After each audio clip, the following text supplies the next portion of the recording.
right. Good evening, everyone. Happy Sunday. We're having a special stream tonight, and I am thrilled to be joined with two of my friends, Dennis Furia and Lauren Brown, who are both involved with an incredibly fun game called Deck of Wonders that we have talked about on the channel before.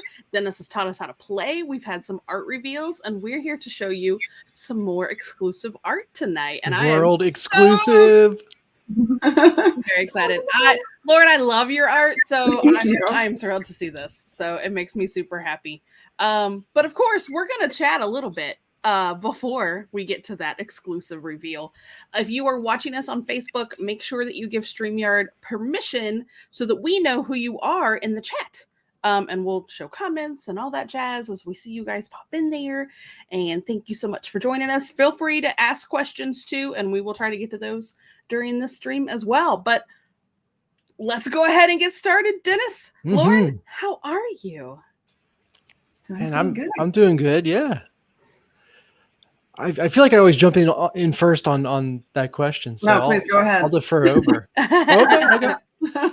No, I'm doing great. Obviously Deck of Wonders stuff is heating up and running fast right now, which is why we're coming out and revealing more art.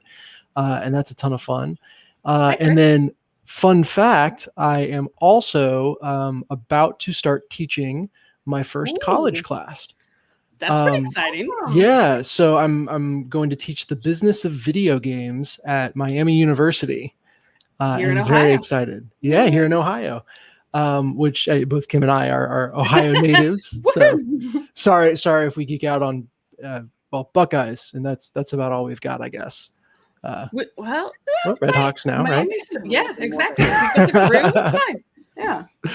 But yeah, so I am finalizing the prep for that, and that will start tomorrow. Thankfully, it's an online asynchronous class, so I'm kind of like all my stuff is recorded up front for the first couple of weeks, but I'm trying to stay weeks ahead.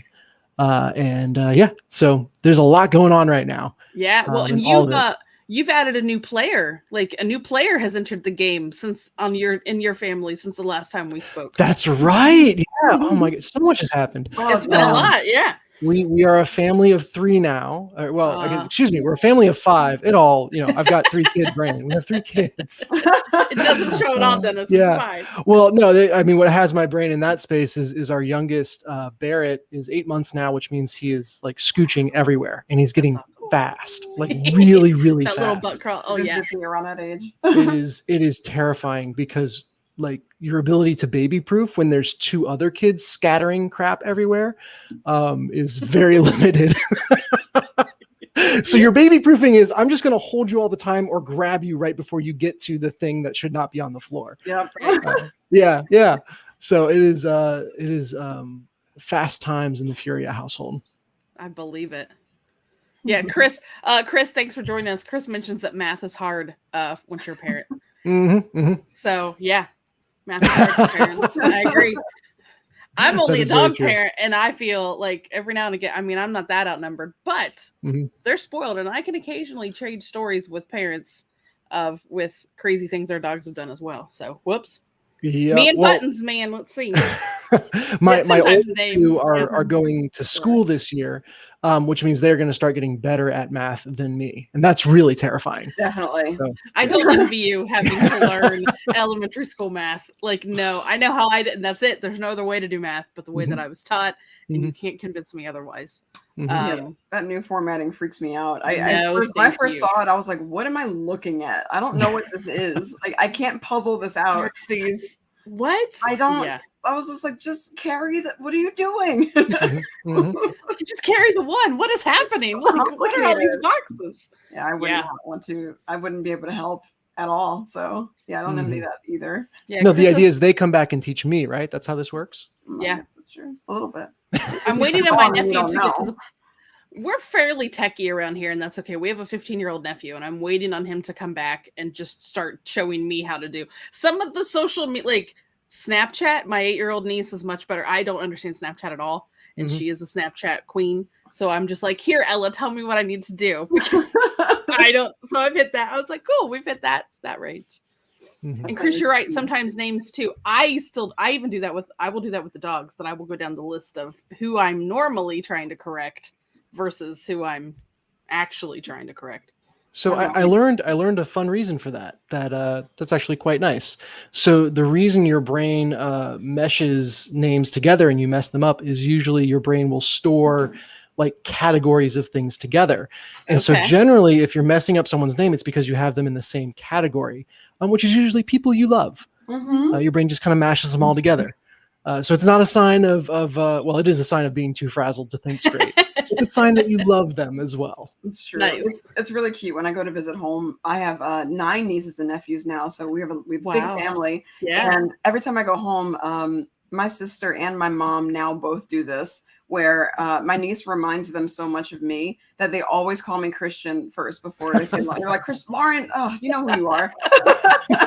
All the time. Yeah, because like even like further, like they go through all the names, but then they have the same category of me and Chris, like right here, like in a special category of us. It's pretty cute. For sure. Yeah, that same nephew is he's not a miniature version anymore. He's actually a slightly taller version of my husband. It's eerie how similar they are, though. So his mom and his sister have both called them the wrong name a couple of times. Yeah, because now they're starting to get to the point to where if they're not facing you, you could be wrong. Absolutely. It's crazy. So lots of exciting stuff since that. And so that was back when the Kickstarter was launching that we talked to you last. That's right. So I'm sure there's lots of wonderful things to catch up on about that. Yeah. So the Kickstarter, it was almost exactly a year ago. It launched on August 25th last year. Oh, okay. Yeah. And over the course of 3 weeks, or was it 4 weeks? Again, math is hard. But we raised close to $60,000 for Deck of Wonders, which exceeds my wildest imagination. Like, it's so incredible. And so that means that we were able to do pretty much all of our stretch goals, all the things we'd envisioned to kind of make the best possible version of this game. Which means that Deck of Wonders is not only coming with a lot of fun little extras that backers have enabled, but it's also coming with fully produced foreteller audio. So for anyone who hasn't heard of it yet, Foreteller is a service that takes story-driven games like Gloomhaven, the Isofarian Guard is still coming out. Madara is one that I'm playing right now, and they like do radio drama style treatments for the story elements. And Deck of Wonders is going to get that for every kind of section that you go through. Yeah, that is so cool. Really so that was the big one. That's extremely exciting. There's little things like a turn tracker card, some challenge decks for end game content that are really cool. And then very exciting for any of my Spanish speaking friends is there is a Spanish language edition of the game that is going to be done. I was approached by a publisher that is out of Spain and kind of that's their specialty. And so they're translating the game and you will be able to get a physical version of the game in Spanish should you want. That's amazing. Mm-hmm. So those are the highlights. Obviously, other than that, mostly what's been happening is Lauren has been making a ton of great art. Which she does quite well. Yes, I'm busy. So tell us a little bit about that, Lauren. Yeah, I won't spoil this yet, but yeah, no spoilers. But it definitely has been a process. So after the Kickstarter had launched and got hugely funded, I knew that I was going to have, a lot of work cut out for me and just making sure that all the quality that I had set up in those first 20 cards that I delivered, I needed to make sure to see them all through and make sure that it was translating through all the different biomes now that we had, different sets for the other 2 villains of Deck of Wonders. So it was, a lot of making sure that the look and feel of each one were unique, trying to do all the characters and little Easter eggs that I wanted to put in each of the cards. And it was a lot of work, but it was a lot of fun also just exploring, those different worlds in the world of Deck of Wonders as a whole. Yeah. And working together with Dennis has been, just a blast and really wonderful. And I just always loved seeing him get so excited when I would turn in a new sketch or a new nice. I do a lot of typing in all caps when I like it was really, it was awesome to get that validation. It's like, yes, he likes it. Yeah, for sure. Well, because because you've created this whole world, this whole fantasy world. So it's based on a lot of fantasy that we'd be familiar with, but you've tweaked a little bit of it for the game. Oh, yeah. Well, and kind of story-wise and mechanically, it's probably good to ground people on what the heck Deck of Wonders is, in case you didn't catch it when the Kickstarter went through. You should. But it is a solo legacy card game that emulates the feel of games like Hearthstone or Magic the Gathering, where you're doing that kind of card battling, trying to control a board and all that. But it's in that solo format, so you can play it yourself. You can play around in 15 minutes. But the game also progresses, and this story progresses. New cards are added, new mechanics are added as you play. And so my idea was like, let's have this little kind of world in your pocket, because it is just a deck of cards. That's kind of like the big thing is it's a deck of wonders that you can carry around with you and work on, and it'll just kind of be this evolving fun thing to have wherever you can squeeze it in. We talked earlier about being parents and have a ton of time to do 6-hour sessions with 8 people around a table, right? So this is the substitute for that. And with it came the idea of let's do this fantasy world, but like you mentioned, everything's got a little tweak on it, everything's a little different. And so the idea of the game is that you have stolen the Deck of Wonders from Fate herself, and she's kind of the deity of the world. Of Elladale is the name of the world. And you're kind of running away from her. She's trying to get the deck back, while at the same time, all these villains are swooping in to try to take the deck from you because it's a powerful artifact that they want for themselves or they think should be returned to Fate. They've all got different motivations. And kind of that is the seed that the world sprang out of, was like, how might someone relate to Fate being personified, being an entity that ruled the world? What might they think about it? So do they think that Fate owes them? Do they worship Fate? Do they want to subvert Fate? And all the ideas and themes in the story and in the themes of the cards came out of that.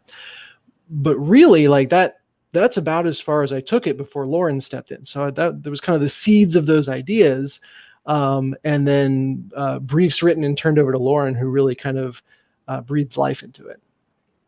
Yeah. And every piece of art I've seen come from it has just blown my mind.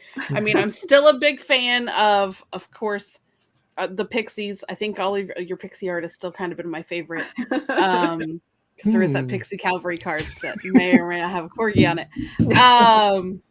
But well, and what's cool if you have, and you'll see something here in a little bit, is what's so cool about these is there is this tame side and this wild side. So take the same concept of an image and then put this different lighting and this different element to it that gives either side of the card a whole different life. And that's something that I always found so fascinating is how much you can take those two things and you've done such an amazing job of tweaking them to showcase that tame and that wild side. Yes, definitely. Storytelling is something that I really love to do in all of my work, and just something that I love to consume as well. And so having those double-sided cards with, your side and then the villain side, tame side versus wild side, you really get to play with that narrative and how all the action has progressed or transformed in some way or another. And sometimes with some of the cards that you'll see later, again, no spoilers, but sometimes even the tame side can be a little bit more wild looking than the wild side actually is, depending on the circumstance. So it really is interesting to play with the different themes of what each side could look like, what kind of potential is there, the kind of colors I can use or the kind of actions that I can use to really describe how this looks when it's coming towards you, versus when you're playing that card. So that was one of the really fun things about making all of these cards and these illustrations, is that I can really play with those themes and just have fun with it and, really get into this world and what it's all about. And go ahead, Dennis. Yeah. So, and for anyone who's not familiar with the game, what's going on with those two sides is that in a traditional deck building card battler game, you bring a deck and your opponent brings a deck. In Deck of Wonders, all cards go into a single deck, and some are forced by the villain and some you choose, but every card can be drawn by you or the villain, but depending on thematically when Fate decides they should show up, and depending on when they show up, they do different things. And so every choice you make in deck building is a choice both for what you want to play and what you want to play against. And every card kind of self-balances a little bit because of the way that's structured and the way the rules are structured. So to succeed playing the game, you really have to think about the interactions between cards rather than just getting like a high rarity card that blows everything out of the water. Right. And the idea there was to really make you feel, even though you're not against a real opponent, but you were still overcoming the odds and outwitting someone, kind of pulling one over on fate, and certainly on these villains that you're fighting as you're going through the game. And you make a good point about that. And that's what makes this game, I feel like, more accessible to people.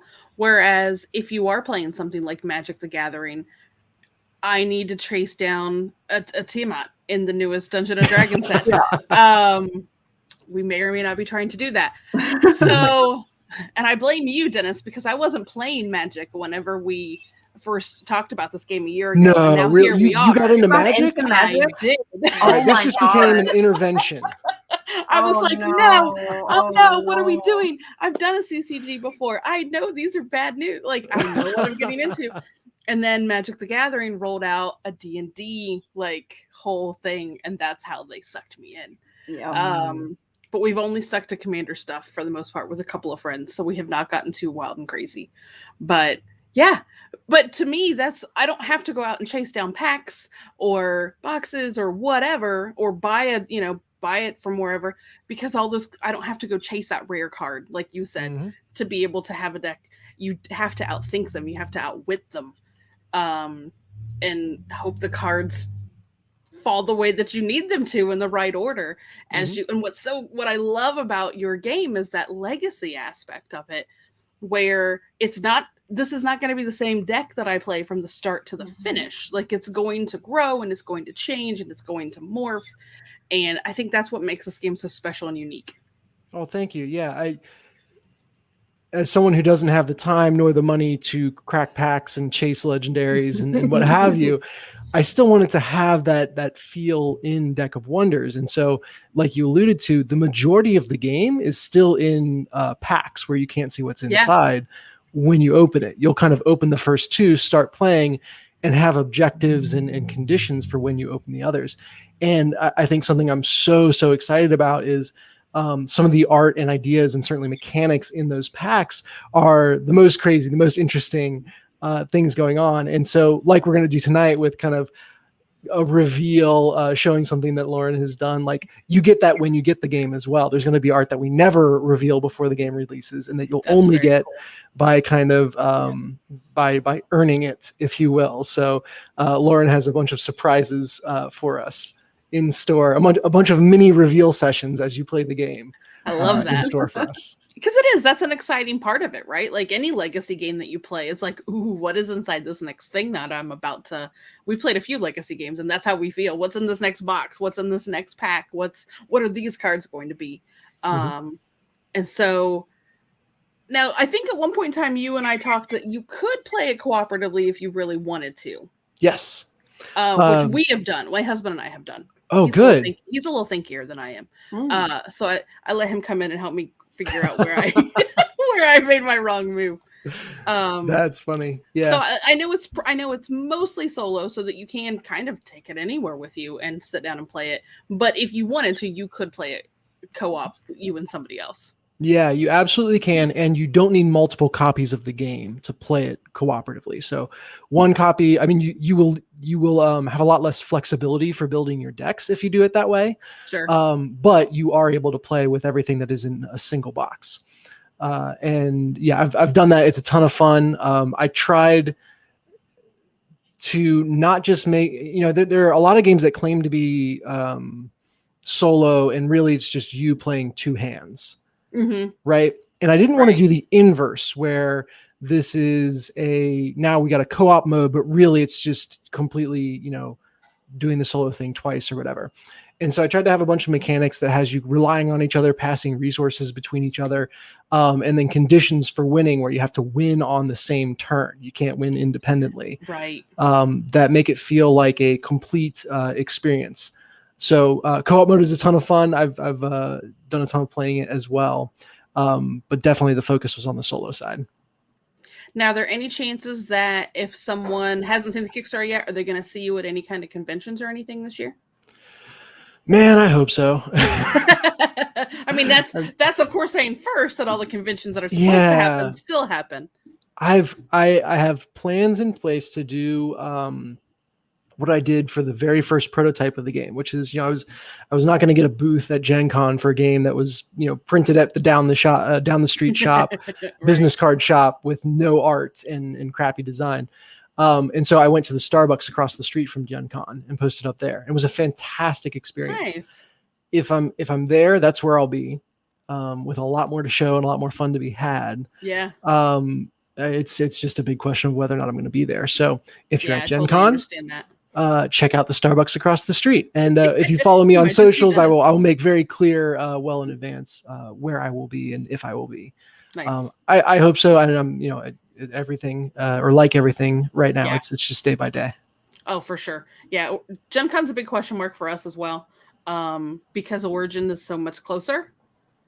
It just is. Like, it's 45 minutes from here for us. So, but yeah, if we'll make sure you watch those social medias and you could meet Dennis. I could meet Dennis if I would just drive south for an hour and a half. I know. You trip and fall into the backyard, you meet me. No, for Origin and then a couple other cons, I will actually be on vacation on those whims. I did not plan that well. Well, they moved them on you. In your defense, they moved them on you. Yeah, and I just planned my anniversary wrong. It's at the wrong time. It's right in the middle of con season. It's so inconvenient. Oh, that's too funny. Well, you enjoy that anyway. Mm-hmm. And you can always, like, we're going to be there. So if there's anything that we can pass around to help spread the word, you can let me know. I'm going to hold you to that. You can take me up on that. So, well, I know, Lauren, I know we talked about this some when you were on here before, but if you don't mind sharing just some of how you've come up with some of these characters and these creatures based on, like, how much information did Dennis really give you? Did you get some stick figures, or did you really just get to run and create and just breathe life into this world that he sort of created? I think what Dennis provides me is actually a really good balance of a good description, but not so constraining that I can't play on my own as well. Nice. So usually in the reference briefs, I'll get the card mechanics, what they actually do, and then a brief blurb about like what the flavor text actually is for the character. And then we'll see also reference images that are provided in the folder. Like, it could be from 1 to 5 different reference images. Oh, cool. Of things that either kind of resemble the thing that Dennis is looking for, or just like the feel of it. Sometimes it's just very like abstract almost, but it's like I can kind of tell like he's feeling like he wants something that kind of feels like, this, like these kinds of colors or this kind of mood or this atmosphere. Yeah. And so that's enough information for me to take it and run with it with my own style and translate that into the final card that it becomes. So it's actually really helpful to be able to get prompts like that, because I feel like I'm not really burdened by a bunch of information. I just have enough to go on, but I'm also not so wide open that I'm like, okay, like I don't really know what to draw, and I'll make something up, but I'm like, I just hope I'm getting on the mark. Like I don't have to second guess most of the time. And it's been a great process because, whenever there has been revisions, it's always been usually something pretty small, like, oh, like this one detail here, or, hey, can we like have this, move this over here? It's very easy, nice. Simple things. So it's been a really smooth process, actually. That's wonderful. Yeah. And, really it's just me injecting a lot of my own, kind of like nouveau/nature aesthetic into this world, transforming it slowly. Every succulent you see in this art is injected by Lauren specifically. Just imagine every time you see a succulent, just imagine me winking at you. That's basically what it is. I love that. But Lauren, you mentioned. Oh, go ahead. No, go ahead. You mentioned kind of how abstract some of the cards are, and especially spells. I realized, like, it's almost impossible. Like, how do you depict sensory overload, or how do you depict all the I won't go naming a bunch of cards here, but like spells tend to be kind of more abstract things that are happening. By definition, there's not a character attached to them, and I think some of the briefs that I even wrote for those, I try my best, but I sent it over and been like, I have no idea what I would do for this. I hope Lauren has some ideas. And I've been amazed every single time on those more abstract cards, the way that you translate just the emotional energy of what's going on and the vibe of something that could easily be lost on the player just gets distilled really, really well. I tend to get a little lost in the cards, honestly, but everything that you've made absolutely feels like they all belong together. Like they just all those cards, all the art that I have seen, it just complements things so well.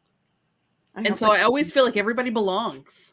That makes me really happy. Yeah, it's definitely been like I said before, like the different biomes that I have to communicate to the player, and everybody's seen Aurora and Byzantis already. So you kind of have a general idea of what that biome was supposed to look like. It was really making sure that everything that I was making for that biome could fit within that world. Like if you were looking at any card from the Aurora set, I want you to know that you're looking from an Aurora card, even before you see the icon or before you see any of the text or descriptions. I just wanted to be able to communicate that through visuals. And I think that's just because like I spent a lot of time developing a personal style that has a very specific color usage too. So when I use colors, I really try to make sure that they feel like they belong in a set, or that they feel inviting for the player to like really want to look around and see the details in that card, and that they're not turned away by, super like overwhelming information or really like bright neon colors, which are cool, but they're not me. And I generally tend to go softer with how I communicate, but each biome also has a very strong color language that goes with each of them. And so I really hope that comes across when everybody sees all of the cards. So I'm really looking forward to that, those reveals that are not going to be live. Yeah. I envision a lot of people whenever they finally get this finished Kickstarter, just going through and going, I mean, I like to do that when I get cards. I love looking at the art on them. I've done that with some of the Magic cards. And this, I would be the same way, like, whoa, check that one out. Like reaction videos. There we go. All right. Yes. The king here first. Oh, yes. Yeah, please. We want to see you all going, oh my gosh, check this one out. Absolutely. Oh, I would be joyous to see a reaction video to my own art. I love that. Like, I hope that nobody's underwhelmed by anything. Yeah. So with that being said, does now feel like a good time that maybe we should share something with those who have tuned in? Oh, let's do it. Let's do it. Let me hang on. If you've been here before, you know that me and Buttons aren't exactly the best of friends. I want to hit this one. This is the first time this art has been shared outside of Lauren and I. Yay. And there we go, kids. Da, da, da, da. Pixie Cleric. Woo! Yeah, woohoo! So part of me was like, I don't even want to look at it until we streamed it. And then I went, wait, you have to see it or you can't put it on the feed. You need to physically look at it. But you need a production team to get it all set up for you. That's the necessity there. So there's a part of me going, but I don't want to see it yet. I want to be surprised. This is so cool, Lauren. I love this. And I'm playing on my D&D background of playing a cleric and stuff. You captured like the two sides of this card so well. So just go ahead, talk us through all of it. Yeah, absolutely. I mean, Dennis, did you want to go first with what you like, the description that you sent me? Oh, man, how you describe this? I think I'd have to go back and look. I'm going from memory, so tell me if this is wrong. But the description I sent was the idea of on one side kind of a very like classical angelic look, and then the prompt for the wild side was a defibrillator, I think. Yes. Oh, nice. Okay. That's pretty. I totally get that. Yeah. I think you said a lay on hands that might break a few ribs. Is what yeah. Oh, there we go. Yeah. Okay. Yeah. I don't know where I got that one from. Yeah. That's good. I like that. Yeah. So I wrote and forgot. So I really wanted to get that good contrast of that gentle versus that almost violent healing. That's like an oxymoron or oxymoronic action. But I thought that that description made it perfect for me to know exactly how I wanted to convey this card. So I put her in the tame side in a very like this beatific pose of just very kind of typical almost religious iconography when you see those old master paintings of just like very noble, like calling out to a deity for aid, a cleric essentially. Also in this card too, because the pixies play with clouds and that, the motif of that, kind of air quality to it. She has the clouds like revolving around her head, like almost like a halo for herself. Yeah. And so, and this is an Aurora set card. So, we have a little bit of that desert aesthetic as well, the loose sashy fabrics and wings inspired by a Luna moth, but pink. And then this poor, unfortunate, wounded person who is about to receive the full extent of that clerical power.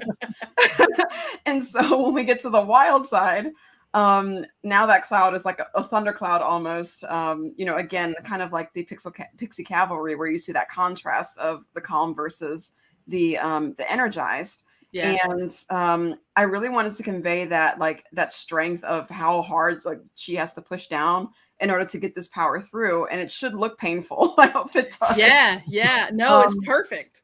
Yeah, and I remember Dennis saying that he was like, that arm looks really weird. And I was like, do arms bend that far? Yeah, and I was like, that's actually a hyperextension. So some people have this where I actually don't have this, but my roommate did, where you have your arm and you can actually bend it farther than the average person can, because I think you're double jointed or something like that. And so it almost looks like your arm is bending the other way. And I took advantage of that look to really convey that strong motion of how hard she's pressing, that her arm is hyperextending to translate all of that power into this poor person. So this very fortunate person. Thank you very much. Depending upon which side you're seeing. Yeah. But it's a lot when it's being delivered. So yeah, it was a lot of fun though to do this card and play with that posing. Play with colors as well of Aurora's set, which is much more in the pink, purple, brown tones of the desert, like at sunset, really. And and just those are colors that I love to play with. So there's going to be a lot of those in her set, and I'm really happy with how a lot of them came out. I love that. And if you guys are just so you understand what this is the same card, but we made it a little bit easier for you to see.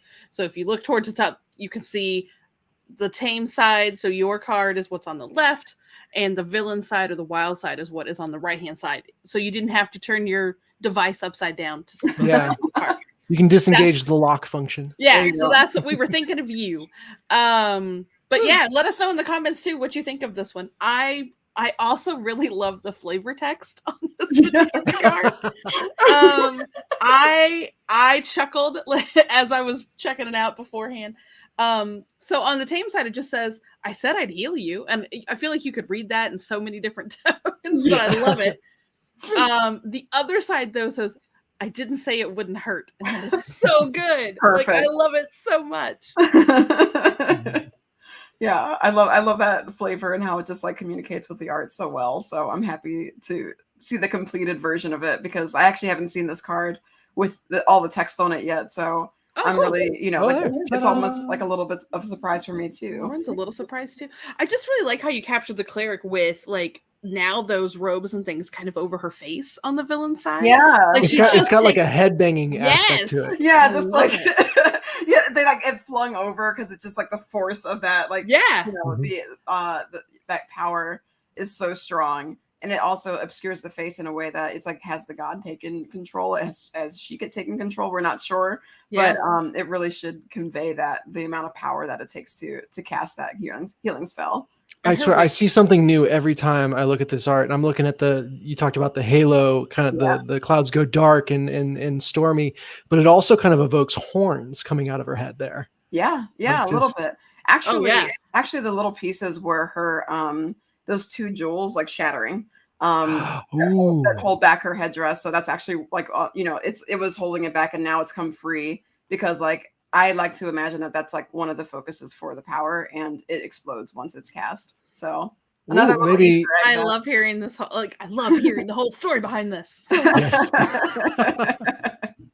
I think one of the things I feel like a broken record that I'll come back to when I'm responding to what Lauren sends is I'm like, oh my god, the momentum of this piece, or the motion of this, or whatever. And one of the things I love in this is like the downforce of the wings coming down. Yes. On the wild side is just like it is literally in the background. It's not something that you notice immediately, but there's so much in that conveys the motion and the impact that's happening. Yeah, because I like to imagine like she's coming on like a like a flap, like where she's just like using the Air Force to also help her press the spell into this person. So yeah, there's I try to think of a lot of these things, and I don't necessarily tell Dennis all of the things that I put in a card because I want them to be, you know, something that like speaks for itself basically. And so it makes me really happy when people notice the details that you know, I didn't necessarily say anything about, but I had a thought process when putting them in. So it's exciting. No, I love her wings too. Like they're just gorgeous. Oh, the Pixie Wings are so much fun. Oh, I love her wings. And just like the slight light that I get to like press through them too, like, you know, that little transparency that I'm pointing like someone can see me pointing at the screen. They know what you mean. You know, you feel like we've all done enough Zoom calls. Like I do that in the Zoom calls all the time. I'm like, you can't see what I'm pointing at. But you're right. Like I'm kind of looking at it going, I can totally see just a little bit of the background coming through. And I like how she kind of has the clouds around her head, but then so does the person she's healing, so that you kind of get that vibe of a connection between the two of them. Absolutely. Thematically, Pixie Cleric, and specifically the way Lauren did the art, is so lined up with what Aurora is all about. So Aurora is the villain for this set. She's an empath, so she experiences everyone's emotions and her own all at once, and she can kind of control it, but that always creates this like, you know, feedback loop that just drives things crazy. And really the theme behind the set is all about how love and aggression mix together. And how, you know, how those two things interplay. You know, regardless of intent, regardless of where you're coming from or where you start, the way everything, you know, when crap hits the fan, everything gets mixed together, and love and aggression just collide. And this card is, you know, it's a healing card. It's a nice card. It's angelic and raising the hand. And then on the wild side, wham! Like, you know, the images you can hear, that is an image that I can hear. Yeah. On the wild side. But in terms of just the theme of like what the set is all about, it mimics the play of an aggro deck. And now that you're into Magic, you know exactly what I'm talking about. Yes. This is your red deck right here. Yes. And I love that even with a healing card, that aspect is captured. Oh, for sure. Absolutely. Well, and this feels like one of those cards, and I think we've talked about those before when we've chatted, this is one that can really swing things. Like, what's cool about this game is like, you can feel like you're coming right along, or maybe you think that you're down and out, and then fate changes. Like, so then suddenly something swings your way. And this feels like one of those cards that you really hope that you get it, and you really hope the villain doesn't. Yes. Because it could really change the momentum of the game very quickly, because 5 points could be a really big deal. Absolutely. Yeah, when your health total is 30, you know, 5 points is a lot. Yeah, it really is. So this is yet again an amazing piece. Like, I love it. It turned out so cool. Thank you for sharing. Like, thank you for letting us be the ones to have an opportunity to get to see it first. Oh, thank you for giving us a platform to share it with everyone else. Like, of course, you're always welcome here. Oh, thank you. So this, and now my brain is going, oh my gosh, what other stuff do you have to do whenever you get to, oh man, like, so my wheels are immediately going like, oh, I bet, because we know that like things get different villains that you're fighting through, so the game's evolving and changing, and I'm just immediately thinking, oh my gosh, if I need 5 health points, like what else is happening? Oh yeah, it's kind of where my brain immediately went when I saw that. Oh, just you wait. It was an intense battle. So it feels like it will be. Mm-hmm. Oh my gosh. So is there anything else about that particular card? I want to make sure, is there anything else you want to share about it, or about what's happening with that particular villain? You don't have to give any. You already gave us art. You don't have to give away anything else. I know. I'm looking at it and thinking. We hit all the highlights for me, Lauren. I don't know if there's any other secrets you want to reveal that I haven't caught yet. No, I think that's about it. I realized that there was no succulent in this piece, so no wings here. But there were other things. I did look after you said that. Yeah, I was like, when you were talking about it, I glanced over. I get a text afterwards, Dennis. I need to update some art. I need to update some art. And there are some small updates that I like, want to make to some pieces, but I think this one's fine. Mm-hmm. Awesome. The succulent is in the icon. There you go. Exactly. Yeah. And really, totally is. So I get, and I'm guessing things. I know everyone's having Kickstarter and deliveries and stuff are challenging right now. But are things going okay for you at this point, or? Yeah, I'm extremely happy with where we're at for the game, and it for being someone who's going through this whole process for the first time, I'm kind of gobsmacked by how close we are to what I originally kind of laid out in my head. That's awesome. And on paper, but like the plan we had, we're largely in line with. The thing obviously that's going to get us is shipping. Yeah. So the game is close to ready to kind of finalize files with the factory or the manufacturer. And you know, from there they can make it pretty quickly because it is, you know, it's a deck of cards. It's a fairly straightforward game. However, once it gets in a shipping crate, everything slows down. Yeah. So the original goal was to ship in November. I think it will be early 2022 for sure. Probably sometime in February, March at this point. Then again, this is not a Gloomhaven. Right. And getting this across the sea does not require, you know, as much space as a 50-pound and 2-foot by 3-foot game. So, you know, this is where my experience runs out, and it's like, well, when we get the factory ready date, everything else clicks into place. Yeah, that and makes sense. I'll be able to share specific stuff. I think we'll be 2 or 3 months behind where we thought. But we'll see as it comes in. Yeah. And that's still pretty great given all the challenges that have really hit the industry overall. And I hope that most people are very understanding of that. Completely out of your control as to what is happening on what it takes to get a game onto a ship to come to us. Like I've been watching that unfold with so many people, and my heart just kind of breaks for those trying to navigate it because it's hard and it's expensive. So we are definitely rooting for you. And honestly, I hope that maybe that little push, some of the prices start to come back down again for you. Yeah, I hope so too. Yeah. And it's like crazy. The community that's risen up around this game is so incredible. I don't think I've had a single person, even as I've started saying like, oh, there's going to be delays. I haven't had delays. I haven't had a single person say like, that's not okay, or like that sucks, or anything like that. Like everyone has been so understanding and just maintain the excitement. Like there are really cool people that backed this game, and I'm so thankful to every single person that did. Awesome. One of the other things, just for anyone who didn't get to it on the Kickstarter but would love to be a part of that community, late pledges are available on GameFound. Okay, great. And I'll make sure you've got a link once this goes up on YouTube and everything, but you can still back this game.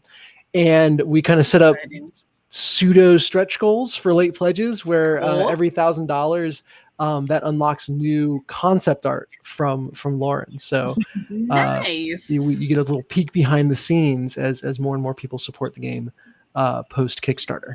That's awesome. Yeah, definitely. And then check for that, and we'll make sure we post it on all of our social media so people can find it. That's all the questions that I had. So I want to open it up to you guys. Where can Lauren? I want to make sure everyone has an opportunity to know where to find your amazing art if they want to, outside of this, of course, because she does other things too. So you just finished a piece that's been in progress, or I've seen versions of for a long time. I saw you post a piece to Instagram earlier. Yes, that one. Actually, I had to finish that piece because it's going to be published in October, which is very exciting. Wow. I'm doing a tutorial for Imagine FX for my Rose Queen, so I'm really looking forward to that. But you can find my work on labillustration.com or any of my social media at LAB Illustration. That's on Instagram, on Facebook, on Twitter, on Etsy, on Patreon. My Patreon has been a little bit neglected lately since I've been so busy wrapping up the art. That's my fault. That's my fault. I'm sorry. But I am planning to really ramp it back up now that pretty much the art is finalized. So that's very exciting. What exciting step. It was a lot. It was a lot of art to do. So I'm really it feels like a huge accomplishment to have finished and to look at everything all together and be like, I did that. How did I do that? So it's really cool. While working full-time mind as well. Wow. But yes, if you are interested in any of my art and purchasing any of my art, you can find that on Etsy at labillustration.etsy.com. And I don't know if I'll be selling any Deck of Wonders merch on that shop. But you can get, at least you should get the game and support the game too. And if you like my art and want to support my art, then go over there and check some things out. No, wasn't that what? Do I recall that couldn't you get a piece as part of the Kickstarter? Yeah, and you can still get an art print of I think one of the pieces that was featured in the original set that was in the Kickstarter are available to I think it's $15 a print or something like that. So you can add that to your backer or to your pledge if you want. So you can get it that way. And then we do just need to figure out how to make it show up on Etsy and plenty of other places. Oh yeah, we can come on that, I'm sure. Yeah. If there's anything in demand, especially, then I would love to, be able to have people be able to purchase one. Mm-hmm. So stay tuned for that. And Dennis, aside from the Kickstarter, where else can folks join the Deck of Wonders community? Yeah, so you can search for it. I mean, honestly, the best way to get the game found is going to the Kickstarter and then clicking the link. So that's a way up there. But you can follow Deck of Wonders on Instagram, on Facebook, and on Twitter. It's just one word, Deck of Wonders, except on Twitter. There's an old neglected account that has that. So it's Deck of Wonders with underscores between the names. But honestly, you want to be on Instagram because the art is what you're here for. And that's where that gets most prominently featured. And you can just check out, if you want just news on what's the newest with the game, you can go to deckofwondersgame.com. That's awesome. Now I'm going to give you all just a second if anybody has any questions for them before we sign off for the evening. I haven't seen too much. I was looking the video? Yeah, that's when things went off the rails. Yeah. I'm so horrible. I should have been watching chat the entire time. And just no, you're fine. That's my job. You don't have to worry about that. Oh, thank you. You're just here to have fun and chat. So, well, thank you both for joining me on Sunday evening. Now that I know kiddos are in bed and things like that, and Mondays, this was a very nice way to cap off a weekend before Monday gets here. So thank you both for taking time out of, I know what our very busy schedule. To come hang out. You are welcome here anytime at all. So feel free to drop back in sometime if you have any other art that you want to share beforehand or anything about the game. Oh, there is so much. For sure. Cool. Yeah, this has been amazing. Thank you so much for letting us hang out. Of course, it's always a joy to have both of you on here to chat with. So, and to all of you, thank you for stopping by and hanging out with us tonight too. Or if you're catching this on the replay, make sure that you check this game out, so fate doesn't come after you. I like that. That's a good time. All right, everybody. Have a great night. Bye. Everybody. Thank you, Kim.